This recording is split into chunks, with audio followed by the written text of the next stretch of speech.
kulanti wanaagsan daawadayaal waa markale iyo barnaamijkeennii falanqaynta iyo dunida wararkii ugu dambeeyay dhinaca diblomaasiyadda iyo warbixinihii caalamiga ah daawadayaasha qiimaha leh qodobada aad wararkeena ku daawan doontaan caawa ama maanta waxaa ugu waaweyn madaxweynaha dalka Faransiiska Emmanuel Macron oo socdaalkiisii ugu horeeyay ee ah mid rasmi ah ku soo gaadhay dalka Mareykanka weerarkii lagu qaaday qasriga madaxtooyada dalka Saudi Arabia oo su'aalo keenay iyo cabsi laga qabay in uu hordhac u yahay wax lagu tilmaamay afgambi dalkaasi ka dhaca hogaamiyihii Serbiyiinta Bosnia ee xasuuqay dadka muslimiinta ee Bosnia ayaa isagana maxkamadda xukuntay kolkii ugu horeysay dalkaasi Turkiga warar ku saabsan ayaan idin haynaa iyo bandhig dhinaca markaasi awoodda cirka ah oo dalkaasi Turkiga ka dhacaysa oo ay ka qayb galayaan dalal ku kala yaala qaaradaha Asia iyo Yurub qodobadaas iyo kuwa kale ayaa daawadayar ku maqli doontaan dabcan wararkeena waa 23 Abriil Isniin 2018 korka leeyahay barnaamijkeena falqaynta iyo tirada warbixinada dhinaca diblomaasiyadda ee ku bilaabay Kuuriyada Koonfureed ayaa hakisay dacayaadkii ay ka baahin jirtay samiicadaha ku rakiban xadka ay la leedahay Kuuriyada Waqooyi si loo abuuro baa la jawi wanaagsan oo labada dal ay wada hadal ku furi karaan madaxweynaha Kuuriyada Koonfureed Moon Jae-in ayaa maalinta Jimcaha lagu wadaa inuu la kulmo hogaamiyaha waqooyiga Kuuriya Kim Jong Un warkan ayaa waxaa go'aanka waxay dowladda koonfurta Kuuriya ku gaadhay in la yareeyo samiicadihii ku foorray xadka labada dal kala qaybiya kaasoo maalin walba laga sii day jiray dacayaad ku saabsan horumarka nolosha iyo waliba wanaagga ka soconaya koonfurta iyo dhibaatada waqooyiga ka jirta iyada oo sidoo kalena dadkaasi halkaas laga daari jiray heeso ka dhan ah waqooyiga Kuuriya iyo kuwa colaad kici kara labada dal ayaa haatan dadaal ugu jira inay soo celiyaan maalmihii wanaagsanaa isla markaana ay ayaamihii madooba isdhaafiyaan waxaana kulanka Jimcuhu noqon doona albaabna uu yahay baa leeyahay kulanka ugu horeeya ee caalamka iyo isku dhexgalayaan waqooyiga Kuuriya kadib markii waqooyiga Kuuriya ay sheegtay in ay hakinayso tijaabinta hubkeeda nukliyeerka dalka Mareykankana waxaa si weyn uga taagan markaasi su'aal ku saabsan in waqooyiga Kuuriya ay ka hadhay hubkeeda nukliyeerka madaxda iyo siyaasiyiinta xildhibaanayaasha dalkaasi Mareykanka ayaa shaki ka muujinaya waxa uu qarsoon ee Mr Trump uu ku maslaxay waqooyiga Kuuriya iyadoo dad badan oo xildhibaanayaal Mareykan gaar ahaan siyaasiyiinta aqalka Senate ay aaminsan yihiin in Mr Trump looga bursaday wadahadallada isla markaana lacag xooggan laga qaatay iyadoo sidoo kalena ay sheegtay waqooyiga ay sheegeen dadkaasi dhaleeceynaya arrintaasi ay sheegayaan in waqooyiga Kuuriya aysan dhihin wax ka yar uun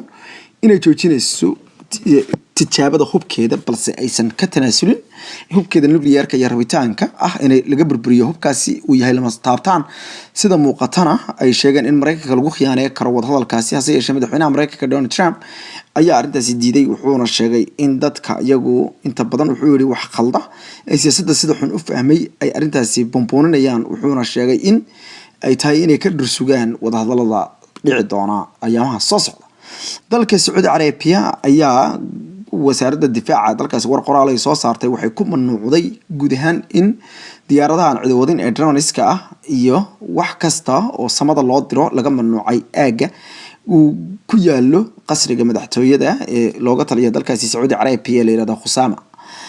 degmada la yiraahdo Khusama ee caasimadda ku taala magaalada Riyadh waxaa arrintan ay ka dambeysay kadib markii ay hub culus lagu riday diyaarad drone ah oo nooca bombalada ah oo la sheegay haatan xildhibaanayaasha dalkaasi Saudi Arabia iyo kuwa militariga saynisyahannada ay sheegayaan inay ahayd diyaaradaha laga hago remote-ka meesha fog ka haga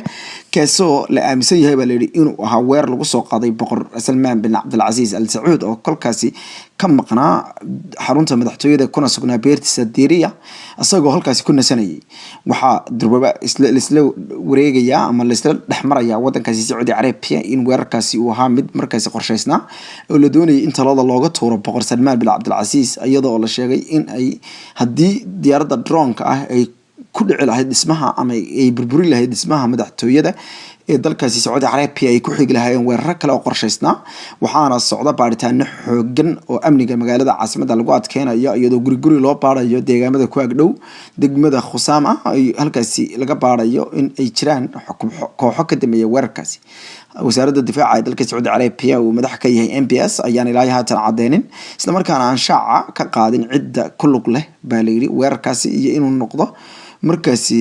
laba nin oo aad loo tuhunsan yahay oo la sheegay in aad uga xanaaqeen xarig loo geystay dhawaan waa maalqabeenka la yiraahdo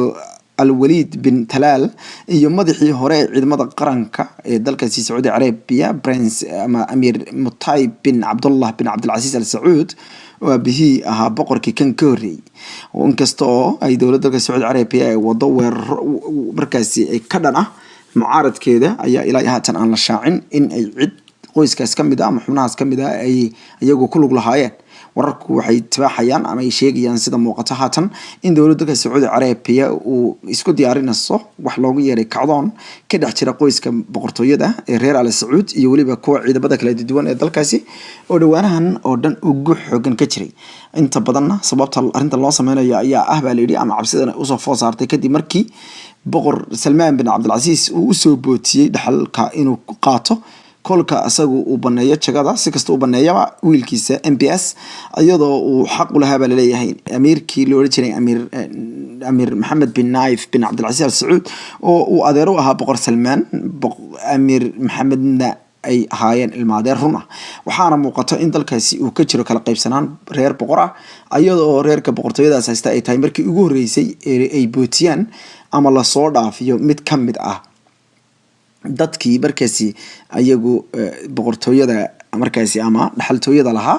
iyadoo inta badanna wiilasha reer boqor ee uu dhalay boqor Abdul Aziz ay badankooda jagadaas qabteen isla markaana uu ahaa qoris ku dhiib halkaasi ka jiray hase yeeshee isheen ku haynana wararka Saudi Arabia iyo wixii ka soo kordhay daawadayaasha qiimaha leh kal walba iyo markastaba warbixino iyo wacaalo dhinaca diblomaasiyadda iyo daawadayaal nagala socota waxaana mar walba diyaaridi kulanahay inaan idin siino warar wacaalo iyo warbixino haatanna dalka Faransiiska baarlamaanka dalkaasi Faransiiska ayaa meel mariyay shuruuc ka dhana socdaalka oo sii adkeynaya xeerka lagu hago dadka soo galootiga ah ee dalkaasi ku qulqulaya ee ka soo galaya wadamada Afrika iyo Bariga Dhexe sharcigan ayaa soo gaabinaya bali waqtiga kama dhamaysta ah ee la qabto codsiyada dadka magangeliya doonka wuxuuna la bajibaaraya bali waqtiga xabsiyada lagu hayn karo ama ay ku sii jiri karaan dadka sida sharci darrada u soo galay dalka Faransiiska ama xuduudaha dalka France shuruucdan cusub waxaa sidoo kale kamid ah bali hal sano oo xabsiga la dhigi doono cid kasta oo dalka ku soo gashay hab aan waafaqsanayn shuruucda isla markaana aan haysan dalka gal xisbiga madaxweyne Emmanuel Macron ee siyaasaddiisu dhexdhexaadka tahay ayaa sheegay in sharciga cusub wax ka tari doono waxa loogu yeeray qaabka loo marayo magangeliya doonnimada iyo sida ay tahay in loo wajaho codsiyada laakiin mucaaradka iyo aqoonyaha xuquuqul insaanka u dooda ayaa sheegay in xeerkaasi uu yahay mid xun isla markaana dadka dhibaateynaya qaxoontiga sharciga waxaa ogolaaday 228 xildhibaan waxaana ka soo horjeestay 139 xildhibaan halka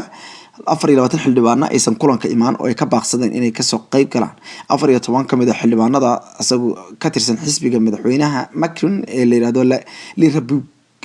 li Rabuki ayaa diiday inay ka soo qayb galaan kulanka iyaga oo markaasi sheegay in ay san u codeey karin waxay ugu yeedheen sharci aan u cutamaynin meeqaamka Faransiiska iyo dadka dhibaatada xooggan ay ka soo gaadhay dalalkooda ee u soo cararay ama nafta la soo biday weerareen France hay'adda xuquuq aadanaha u dooday ee la yiraahdo Human Rights Watch ayaa sheegtay in soo koobidda waqtiga codsiyada dadka magangeliya doonka ay saameynta ugu daran ku yeelanayaan dadka ugu nugul bay tiri ee magangeliyada doonaya kuwaasoo ah bay tiri kuwa ay badan tahay in ay dib uga dhacaan bay tiri waqtiga kama dhamaysta ah ee iyaga loo qabtay in codsigooda ay dhiibtaan si kastaba ha noqotee dalalka reer Yurub ayaa si xooggan ula tacaalaya wax u muuqda inay markaasi ay la tacaalayaan ama ay isku dayayaan inay joojiyaan dadka ku soo qulqulaya qaaradda Yurub halka naga daawanaysan daawadayaal waa Horfadhi Media iyo wararkii ugu dambeeyay dhinaca diblomaasiyadda dabcan warbixino iyo wacaalo ayaa daawadayaal idin hayna qaybta labaad ee wararka iyo gordhow